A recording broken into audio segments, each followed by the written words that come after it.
BFM Business, BFM Crypto, la chronique.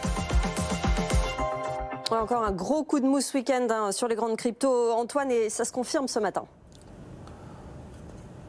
Oui, un coup de faiblesse marqué notamment pour le Bitcoin qui est allé taper un plus bas à 17 000 $ hier, plus bas de fin novembre 2020. Désormais, ça devient difficile. On enfonce les supports les uns après les autres.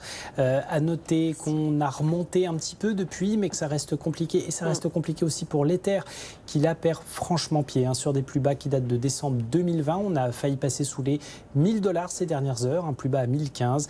Pareil, là aussi, on essaie de rebondir, mais la tendance est fragile. À noter aussi de fortes corrections autour du Monero, du Litecoin et du Ripple.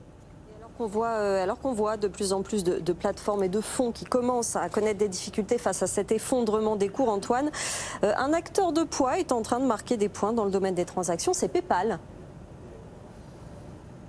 Oui, la vieille dame des fintech qui a obtenu de la part des autorités financières de l'État de New York la BitLicense, autrement dit une autorisation, un permis pour permettre à ses clients d'échanger plusieurs types de crypto-monnaies entre eux ou vers des portefeuilles extérieurs.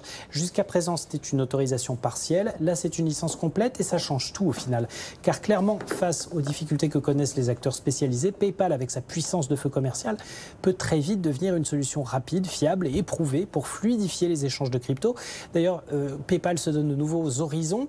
Il dit vouloir être de plus en plus actif dans ce domaine sur le long terme avec plusieurs projets, notamment le lancement d'une stablecoin maison ainsi que l'intégration des utilisateurs via le Web3.